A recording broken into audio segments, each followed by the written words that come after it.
Si, quand il sortait avec vous, s'il vous avait dit « je t'aime tellement, je t'aime, je t'aime », s'il avait dit « mais j'ai un gros problème », « quoi donc chérie, je suis amoureux de Jane ».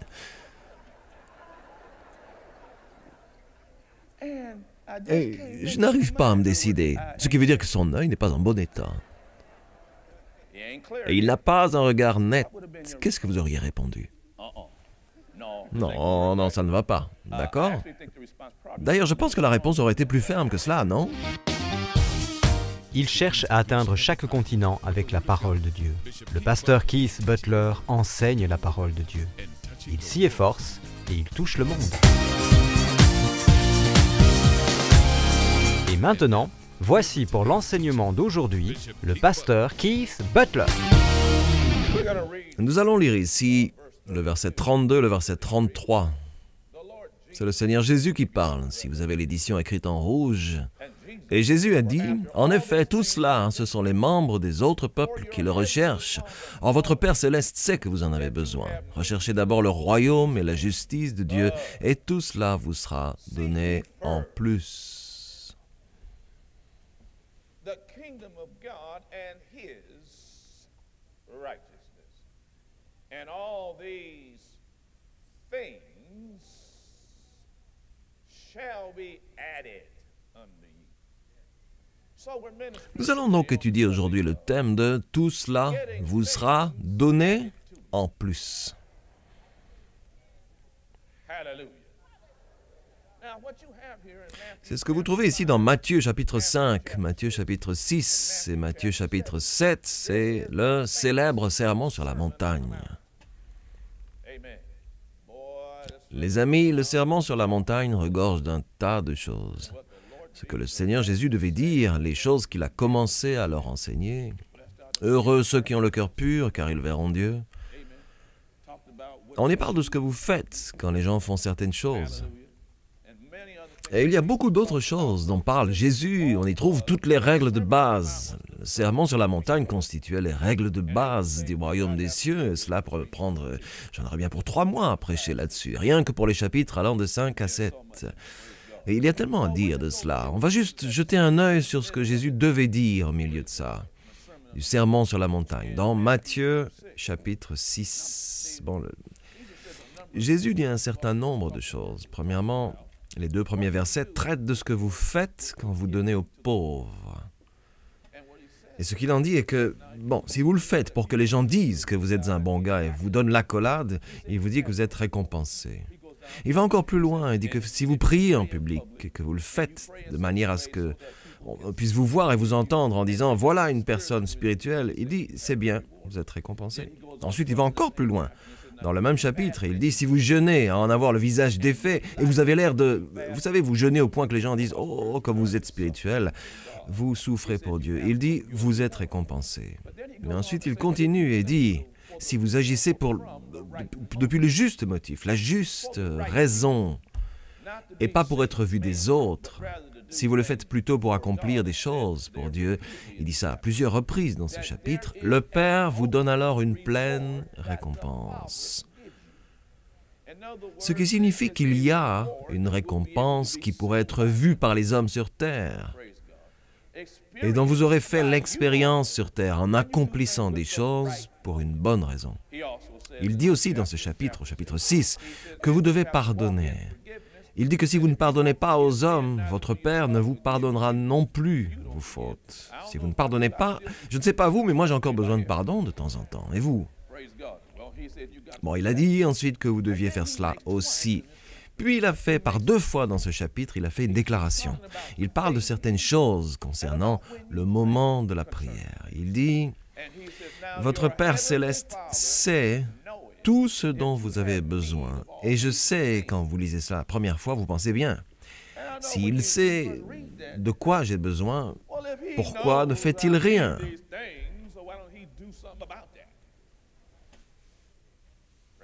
D'accord?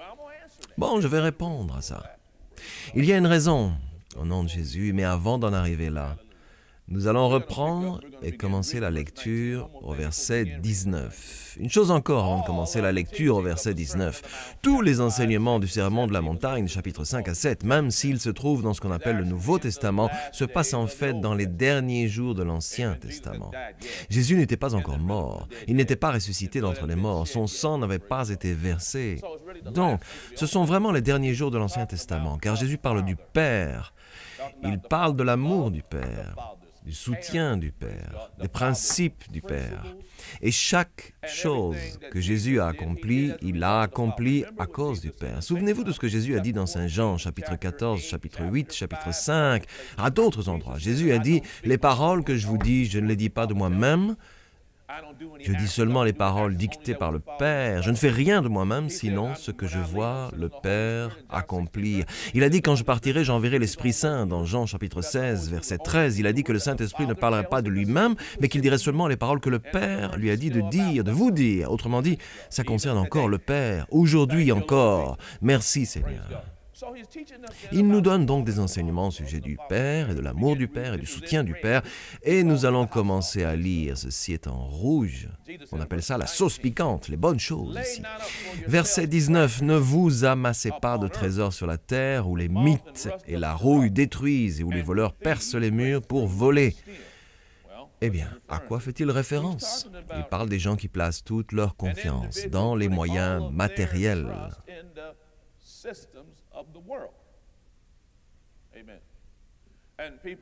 Les gens se contentent d'essayer d'accumuler ces biens matériels. Et si vous n'avez pas tiré les leçons, vous pourriez le faire maintenant. Il y a eu un signal d'alarme en 2008 et on va avoir de plus en plus de choses de ce genre. Il y a eu un signal d'alarme. Que s'est-il passé? Les gens ont découvert ce que leur rapportait leur fonds de pension et ils ont constaté que la valeur de leurs biens immobiliers avait fortement baissé. Tout cela s'est produit. Ces biens, 12 000 milliards de dollars ont été perdus du jour au lendemain, en septembre 2008, du jour au lendemain. Du jour au lendemain, votre maison perd 30% de sa valeur. Vous vous en souvenez? Vous vous en souvenez de ce qui s'est passé avec toutes vos actions, leurs valeurs, et ainsi de suite? Autrement dit, ce qu'il dit avec ça, c'est les mythes et la rouille détruisent. C'est que si vous agissez uniquement en fonction des biens matériels et selon cette voie matérialiste où sont concernées les choses de la chair, comprenez bien que cela peut être présent aujourd'hui et pouf, avoir disparu demain. Il dit dans le verset suivant, mais... Verset 20, « Mais amassez-vous des trésors dans le ciel, où les mythes et la rouille ne détruisent pas et où les voleurs ne peuvent pas percer les murs ni voler. » Ce qui signifie que quelque chose qui est accompli dans une optique spirituelle ne sera pas diminué par ce qui arrive dans le monde réel. Criez tous Amen. Et puisque vous savez qu'il parle encore de ça, vous lisez le verset 21, « En effet, là où est ton trésor », le mot « en effet » signifie « parce que ». En effet, là où est ton trésor, là aussi sera ton cœur. C'est un principe que vous devez noter et n'oubliez jamais de suivre ce principe à la banque. Parce que si vous voulez vraiment voir où quelqu'un a du cœur sur cette terre, vous n'avez qu'à observer ce qu'ils font avec leur argent et cela vous montrera où se trouve vraiment leur cœur. C'est comme cette femme. Par exemple, cet homme vous dit « Je t'aime, ma chérie, je t'aime, ma chérie, je suis tellement amoureux de toi, chérie. » Toutes ces choses comme « Je t'aime, ma chérie, je t'aime, ma chérie. » Mais s'il ne peut pas vous donner d'argent, il ne nous aime pas.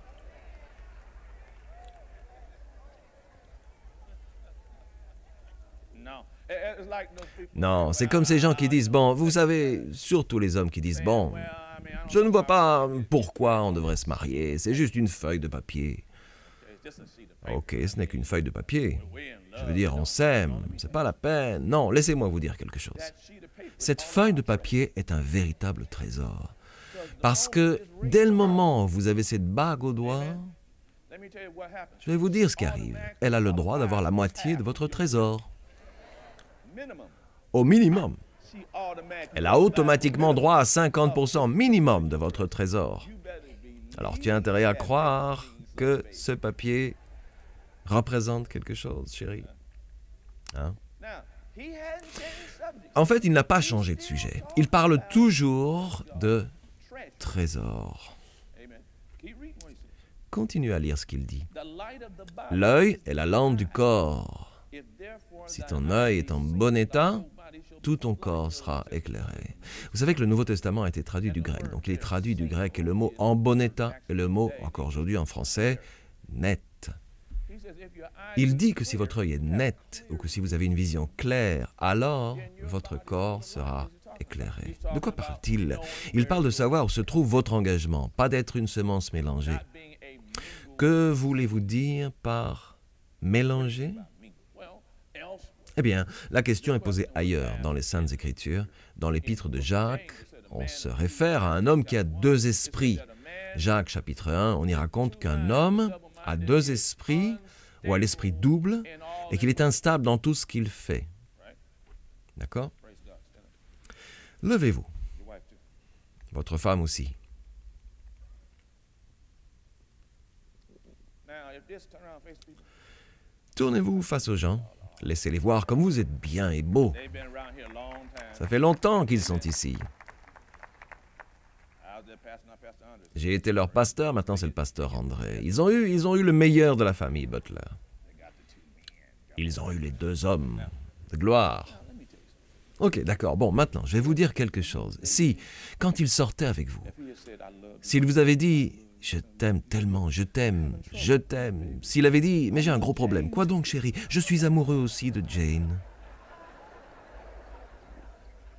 and I just couldn't Hey, make up je my mind. n'arrive In other pas à me words, I ain't- décider. » Ce qui veut dire que son œil n'est pas en bon état. He ain't clear yet. Il n'a pas un regard net. Qu'est-ce que vous auriez répondu? No, Ah this ain't non, gonna work, ça ne right? va pas. D'accord? Ça ne va pas. D'ailleurs, je pense que la réponse aurait été un peu plus ferme que ça, non? It would have been stronger than that. wouldn't Elle aurait été un peu plus ferme que ça, n'est-ce pas? Elle aurait sans doute été du style « Va-t'en ». it? Or at least at a Ou au minimum, moins, au minimum, tu vas te décider tout de suite, au minimum, d'accord? Merci à vous. at a minimum, right? Thank you. See, so he's talking about Il parle donc ici de son engagement. Il parle de l'engagement où se trouve votre trésor. Parce qu'il ne change pas de sujet. Le verset suivant dit if your eye, « Mais si ton œil est en mauvais état », see this word here, vous voyez, le mot ici est en mauvais état, ce qui signifie malade, d'accord? like a cataract. Tout comme la cataracte est une maladie. Qu'est-ce qui provoque la cataracte? La cataracte rend votre vision opaque, elle l'affecte. D'accord? Elle la rend opaque, elle la diminue. Il a dit, si ton œil est diminué, tout ton corps sera dans les ténèbres. Si donc la lumière qui est en toi est ténèbre, combien ces ténèbres seront grandes? Il dit donc une fois encore qu'une personne qui n'a pas une vision claire ne récoltera pas les bénéfices de la lumière. Have the benefit of the finality of the light. Everything in light Toute chose a besoin pour être dans la lumière, plutôt la vie, excusez-moi, requires making a besoin d'un engagement pour ça. Amen. Requires a commitment. You gotta make Cela a commitment. nécessite un engagement, il faut prendre un engagement pour ça. Alors allez-y, prenez une décision, soyez clair sur ce sujet. Parce que si vous ne vous engagez pas, n'importe quoi peut vous bouleverser. Now, if y'all get with Bon, me, si I'm tout le monde me comprend, je vais enseigner ce matin. But OK? you gotta get with me or else Mais vous devez tous me comprendre, sinon je vais... I already taught the earlier session. They J'ai got- déjà enseigné à la session d'avant, ils m'ont compris, mais je ne sais pas, en ce qui vous concerne, je ne sais Can I pas. get 3 hallelujahs? Je peux avoir 3 alléluia? Praise God. No man can serve 2 masters. Personne ne peut servir 2 maîtres. Il ne parle pas encore de quelque chose d'autre, c'est le même No problème. man can serve Personne ne peut servir 2 maîtres, car il détestera le premier et aimera le second. Pas de juste milieu. Ou il s'attachera au premier et méprisera le second. Vous ne pouvez pas servir Dieu et l'argent. L'argent, les biens matériels. Il n'a pas dit que vous pouviez servir Dieu avec l'argent. Son problème n'est pas que vous ayez de l'argent. Son problème, c'est de savoir lequel va dominer. Vous suivez? Vous ne pouvez pas servir Dieu et l'argent. Vous devez soit servir Dieu, soit servir l'argent. Il continue et il dit, c'est pourquoi, à cause de tout ce que j'ai dit, je vous dis, ne vous inquiétez pas de ce que vous mangerez et boirez pour vivre, ni dont ce vous habillerez votre corps. La vie n'est-elle pas plus que la nourriture, le corps plus que le vêtement? Regardez les oiseaux du ciel. Ils n'ont pas de boulot, n'ont pas de salaire, ils n'accumulent pas des comptes épargne. Et votre Père céleste, chaque fois que vous voyez le mot Père, lorsque vous lisez le Sermon de la montagne, vous devez l'entourer ou le mettre en évidence, ou le surligner, ou ce que vous voulez, mettre une astérisque à côté, ou quoi que ce soit. Et votre Père céleste les nourrit. Ne valez-vous pas beaucoup plus qu'eux? Demandez à votre voisin, crois-tu que tu vaux mieux qu'un pigeon?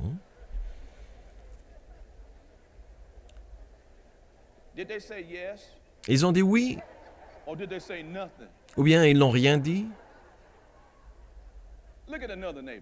Regardez votre autre voisin, dites à votre voisin, « Je sais que je vaux mieux qu'un pigeon. »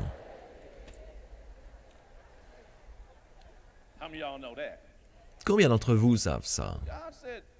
Bon, Dieu a dit, il a dit qu'ils n'ont pas de boulot, qu'ils n'ont pas de salaire, qu'ils n'ont pas de plan de pension. Et continuez à lire, continuez à lire. Il a dit, qui de vous, par ses inquiétudes, peut ajouter un instant à la durée de sa vie? Autrement dit, vous croyez que vous pouvez vous développer en vous tracassant pour des bêtises? Il a dit au verset 28. Et pourquoi? Pourquoi? Il disait, pourquoi faites-vous ça?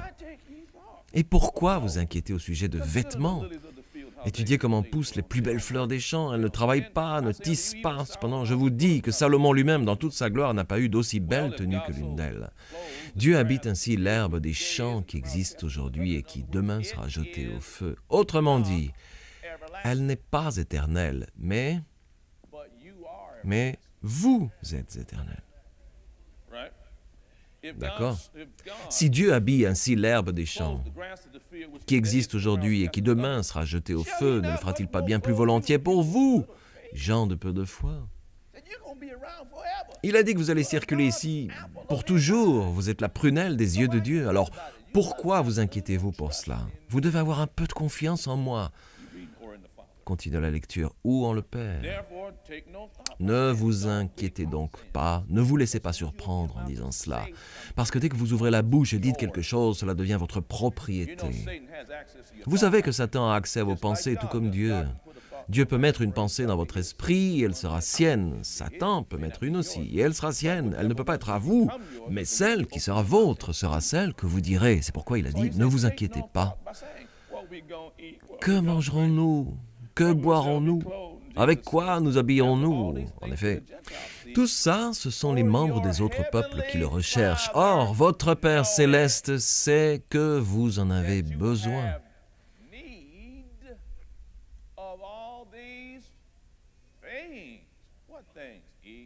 Besoin de quoi?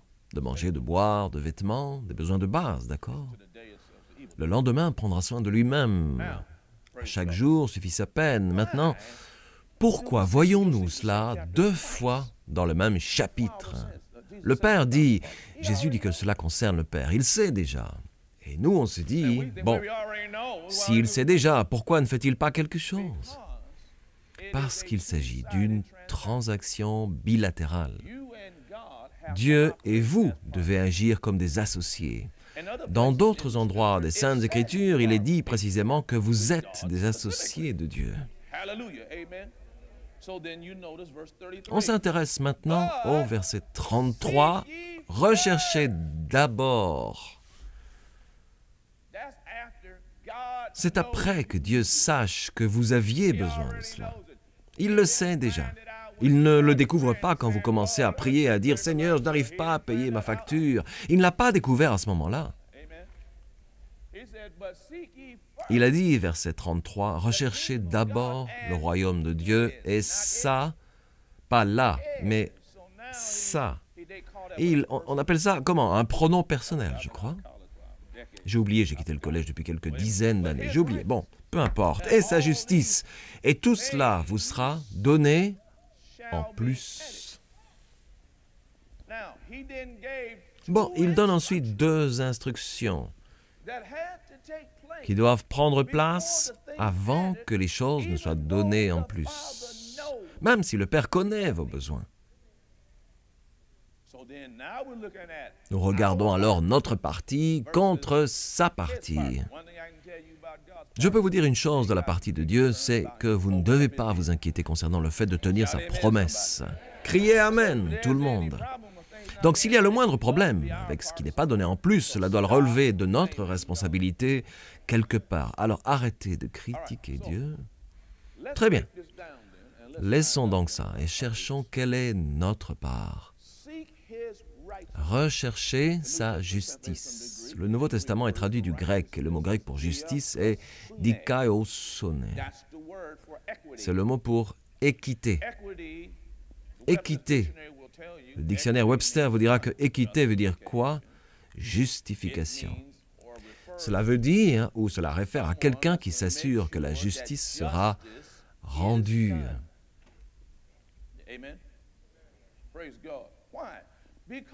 Et pourquoi? Parce qu'il arrive souvent dans la vie, si vous ne l'avez pas encore découvert, qu'il semble parfois que les gens qui n'obéissent pas à Dieu, qui n'obéissent pas à la parole de Dieu, qui ne respectent pas ce que Dieu a dit, semblent être ceux qui prospèrent.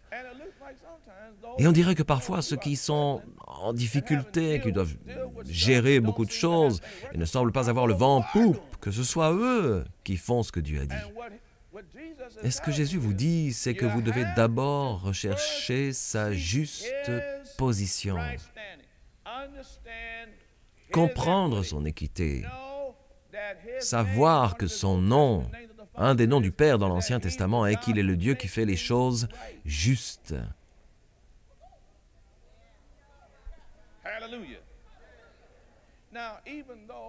Bon, même si maintenant j'ai passé plus de temps dans le sud qu'ici dans le nord, je suis encore un habitant de Détroit. Et si les Tigers viennent en ville, ou les Lions viennent en ville, ou les Pistons viennent en ville, ou si les Red Wings viennent en ville, et que je suis en ville, je mets tout mon attirail de Détroit. Et je vais voir les matchs. Les Tigers étaient justement là il y a 3 ou 4 semaines et j'étais assis derrière le banc des joueurs des Tigers, avec tout le barda qui correspond à ça, sur moi. Hein? Bon, vers le milieu du match, les Tigers n'avaient pas l'air au mieux. On était dans la 4e ou 5e manche et ils ne donnaient pas l'impression de gagner. Et ils n'avaient pas l'air au mieux. Mais combien d'entre vous savent que ce n'est pas en 5 manches que se joue une partie? C'est un jeu en 9 manches, et effectivement, il peut même y avoir des prolongations.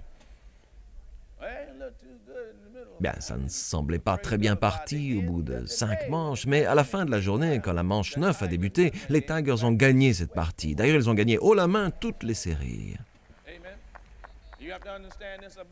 Vous devez transposer ceci dans la vie. Vous ne pouvez pas émettre de jugement à la 5e manche.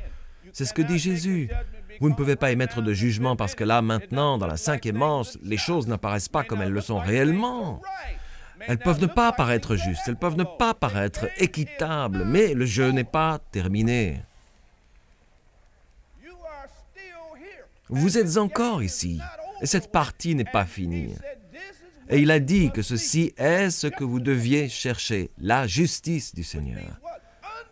Qu'est-ce que cela signifie? Comprendre qui il est et ce qu'il a fait.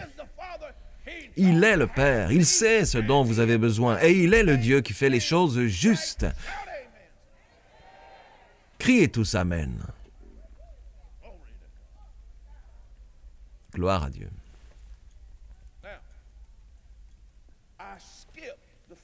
Bon, j'ai sauté la première partie, recherchez d'abord le royaume, pour une raison.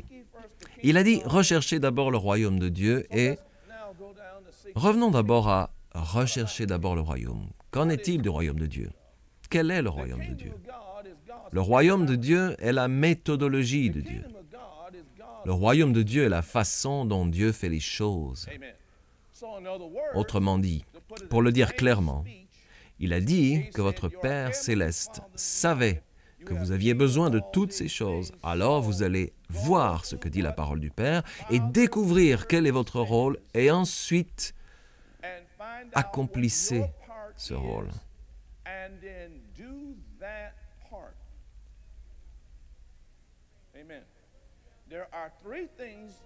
Il y a 3 choses que vous devez faire dans le royaume de Dieu, 3 principes de base. Principe numéro 1 concernant le royaume de Dieu requiert la foi. Prions, Seigneur. Vous voyez, la prière est particulièrement efficace quand vous reconnaissez Jésus-Christ comme votre Seigneur et votre Sauveur. Les Saintes Écritures disent que Dieu nous a tant aimés qu'il a donné son Fils unique. Et vous vous demandez comment puis-je me joindre à lui? Comment puis-je renaître? Comment puis-je me régénérer? Eh bien, tout ce que vous devez faire, c'est prier avec moi. La Bible dit dans l'Épître aux Romains, chapitre 10, verset 9, « Si de ta bouche tu confesses que Jésus est Seigneur, et si dans ton cœur tu crois que Dieu l'a ressuscité des morts, tu seras sauvé. » Le verset suivant dit, « En effet, croire dans son cœur conduit à la justice, et confesser de sa bouche conduit au salut. » Et enfin, il dit au verset 13, « En effet, quiconque invoquera le nom du Seigneur sera sauvé. » Priez maintenant avec moi. C'est bien, penchez la tête. Et priez bien fort de tout votre cœur avec moi, cher Père Céleste. C'est ça. Maintenant, priez avec moi, cher Père Céleste, au nom de Jésus. Je crois que Jésus-Christ est le Fils de Dieu, qu'il est mort pour moi sur une croix, qu'il s'est chargé de mes péchés, qu'il est allé en enfer à ma place, a accompli mon châtiment, et maintenant est sorti du tombeau. Viens dans mon cœur, Seigneur Jésus. Je te reçois comme mon sauveur et le maître de ma vie. Alléluia. C'est aussi simple que ça. Et il est maintenant présent dans votre cœur. Vous allez me dire, bon, et maintenant que dois-je faire? Nous avons un ouvrage spécial que nous voulons vous faire parvenir.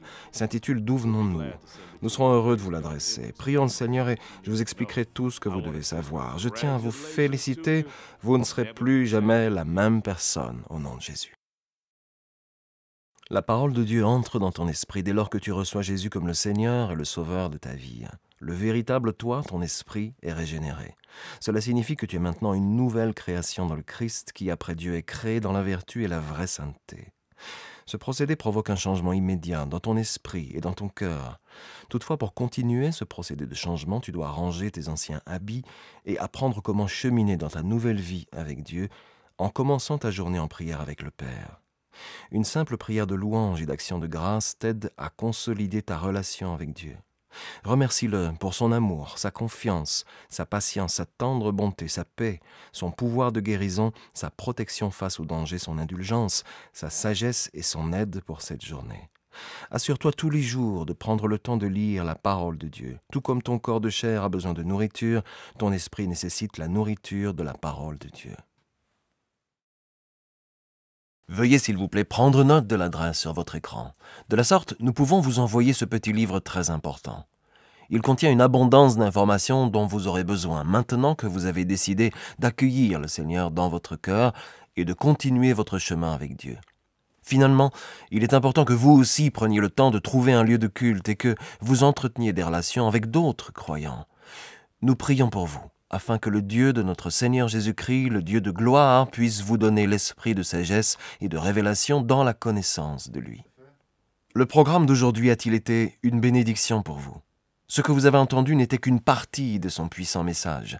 Vous pouvez commander la totalité du service d'aujourd'hui sur CD, DVD ou par DVD sous-titré MP3 ou MP4. Il suffit simplement de visiter notre boutique en ligne sur www.keithbutler.org ou d'envoyer un courrier à l'adresse inscrite sur votre écran, ou de nous appeler. Commandez ce livre aujourd'hui pour vous-même, un membre de votre famille ou un ami, et laissez la parole de Dieu commencer à agir dans votre vie dès maintenant.